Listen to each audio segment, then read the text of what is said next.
What is stress and why should we care? Stress can refer to both physical and mental strain exerted on the body. Stress is a normal part of our daily lives. It's absolutely unavoidable and 100% necessary for human survival. Stress can be both psychological or physical. Psychological stress may be how you feel before a big test, while physical stress could be something like exercise or carrying a heavy box. There are 3 types of stress: good stress or eustress. This is what helps drive us to make meaningful change in our lives, be productive, and accomplish our goals. For example, a good amount of physical stress is necessary to be healthy. Tolerable stress. This is when stress may come from something bad, but we are able to adapt to manage it physically and psychologically. Distress or toxic stress. This is when the stressors become too much for us to adapt or cope and can lead to adverse health effects. If we can adapt to the stressor, it leads to growth over time. This means we will be more prepared to deal with stressors in the future. On the flip side, however, if we are unable to adapt to the level or duration of stress, it may lead to a stress overload, which can be debilitating. To understand the effect that stress has on the body, we first need to understand how the nervous system works. There are 2 overarching components of the nervous system. They are the central nervous system and the peripheral nervous system. The central nervous system is composed of the brain and the spinal cord. These structures are the control centers for the body. The peripheral nervous system is composed of the nerves. Nerves leave the central nervous system and connect it to the rest of the body. This allows the central nervous system to receive information from the rest of the body and respond to it. For example, in the peripheral nervous system, nerves that receive information are called sensory neurons. If you were to touch something hot, the sensory neurons will alert your central nervous system. In the central nervous system, the brain would determine if this is something we want to be doing or if it is dangerous. The brain will then decide the action that needs to be taken based on this information. In the peripheral nervous system, information from the brain is sent to the muscles in nerves called motor neurons. The muscles will contract to move away from the hot object. It is important to understand that the nervous system links the whole body together. Therefore, impacts to the nervous system can affect the whole body. The nervous system is where psychological and physical components intersect. To take care of ourselves, we need to stop treating them as completely separate and understand that changes in one can have a significant impact on the other. This means something like psychological stress can reach the entire body. For example, changes in emotional stress in the central nervous system could affect our sensory neurons to amplify the experience of pain. Consequently, it is extremely important to manage stress appropriately when dealing with chronic pain. What happens when we are stressed? The nervous system has its own stress response system built in called the autonomic nervous system. This system operates out of our conscious control. However, there are many strategies that we can use to affect the system to manage stress. This system can be broken up into 2 main components. The parasympathetic nervous system. This is our rest and digest system.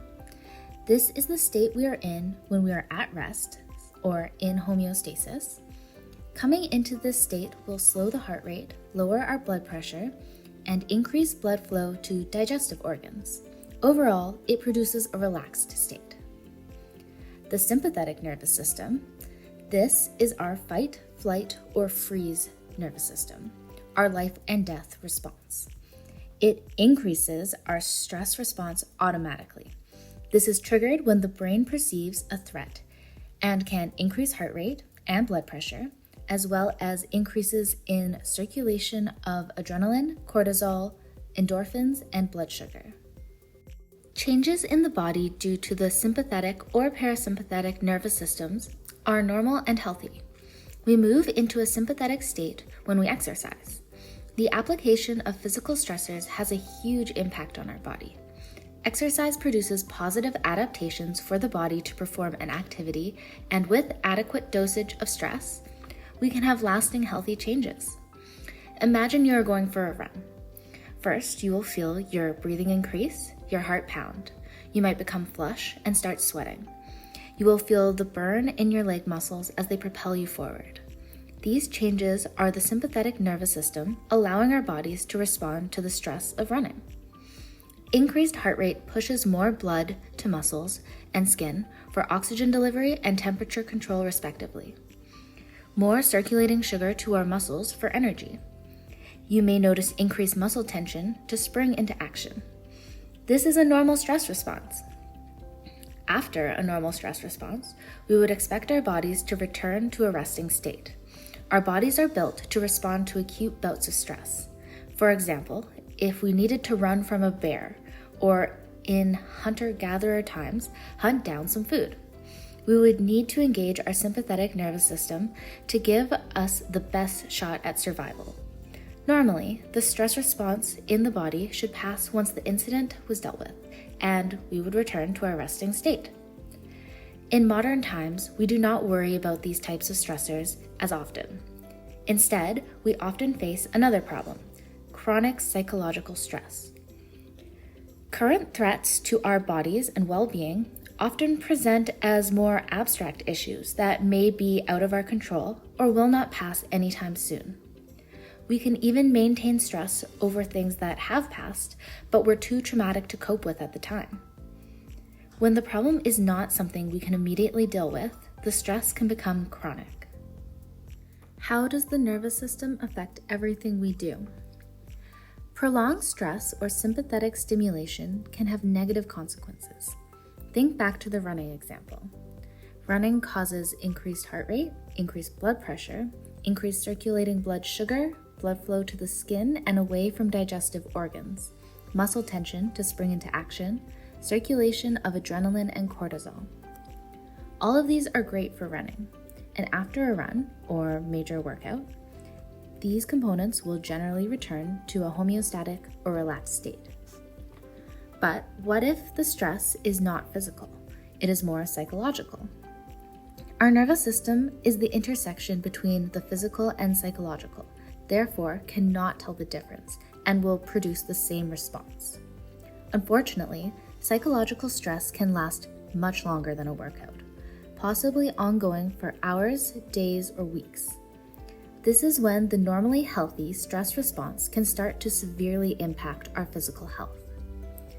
Increased heart rates at rest feels like a pounding heart and increased breathing rate. Sustained increase in blood pressure and blood sugar can cause damage to our blood vessels. This can eventually lead to coronary artery disease or peripheral artery disease. High cortisol may increase signals of hunger unnecessarily. Reduced circulation to digestive organs can cause stomach pains. Increased muscle tension becomes chronic soreness, tightness, or pain. You may feel exhausted due to the allocation of energy and bodily resources that are preparing your body to run for your life.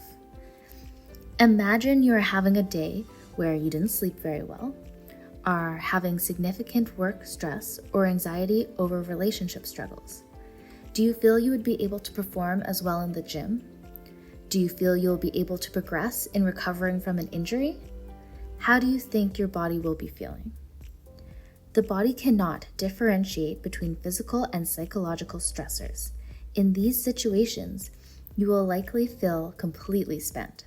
The accumulation of physical and psychological stress can happen very quickly when we don't account for the psychological side of things and takes a huge toll on our physical health. What if we are dealing with chronic stress over years? With enough overload, this can eventually lead to disease. One study looked at how different measures of work stress affected cardiovascular disease risk factors.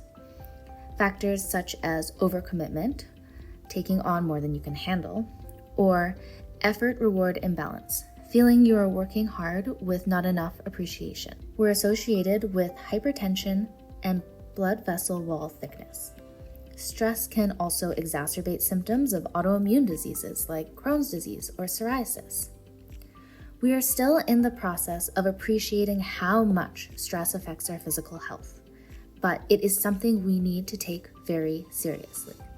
The sympathetic and parasympathetic nervous system directly oppose each other.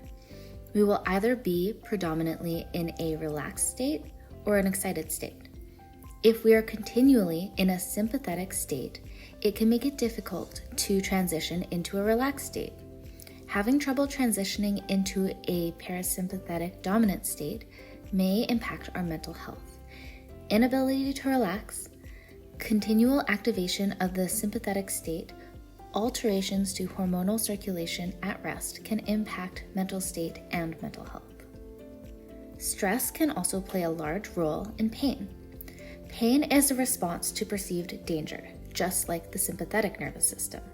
And, just like the nervous system, it cannot tell the difference between physical and psychological stress.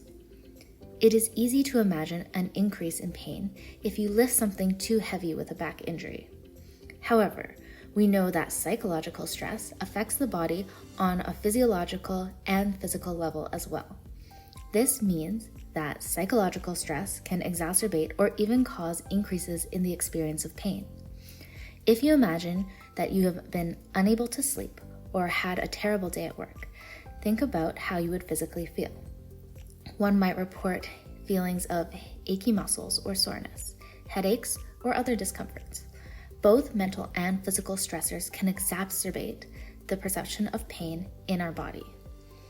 By working to modulate our stress, we can help to improve our physical health, mental health, and even our pain. Taking the time to care for our nervous system will help the whole body and can impact our current and future health. Tips for managing stress. Exercise has been shown to help people transition into a more relaxed state afterwards. Exercise that increases your heart rate will affect the autonomic nervous system. When regularly practiced, it will help transition the body into a parasympathetic state. Greatest benefits to altering this system can be seen with higher intensity exercise. However, if that's not your thing, yoga or Tai Chi can help with stress management as well. Breathing coaching is another option for people dealing with excess stress. Deep breathing with a focus on directing air to the belly on inhale and a very slow exhale can help. This is because it stimulates a nerve that helps us move into a parasympathetic nervous system dominant state.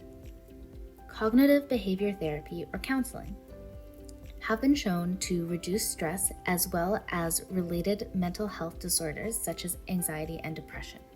Cognitive behavior therapy is guided by a mental health counselor. Talking to a counselor is a good way to work through social stressors that could be affecting your health. Mindfulness-based stress reduction is a type of mindfulness meditation practice that has been shown to help with stress, mental, and physical health. This practice focuses on being more present and trying to stop living in the past or future. It requires training for your brain and can be difficult to start. However, the benefits to your health can be great. Good sleep hygiene can be helpful for stress management. Ensuring we are getting an adequate amount of sleep helps to reduce physical stress and allows our body to rest and recover. For more information, see West Coast SCI's video on sleep by Natasha. Focusing on a healthy diet can help with stress as well. The gut has its own branch of the nervous system called the enteric nervous system. This is another segment of the autonomic nervous system that links the brain to the gut. This means that eating well can impact our nervous system too. Focus on healthy food choices can improve our stress response alongside aiding with gastrointestinal and mental health. Healthy food options may be different for each individual. Sometimes it can take some trial and error, but people should avoid foods that cause an inflammatory response in the gut. Inflammation in the gut can increase the likelihood of negative mental health effects. Food that causes inflammation in your gut may be different for each person, so focus on foods that make you feel good and avoid foods that produce stomach pains. Stress is something we all deal with, but it impacts all of us differently. Some perceived threats will affect some people more than others. Some coping strategies may work better for one person than another. The trick is to find out what works for you. Coping may look like the previously mentioned strategies, or it could be watching less news, drinking less alcohol, taking control with a specific schedule or routine, doing something creative, giving back or volunteering, getting professional help or talking to a friend, taking up a project or getting something done around the house. There is no one right answer, but figuring out what works for you is an essential part of maintaining your health. And for those struggling with chronic pain, this may be the one missing piece to your recovery.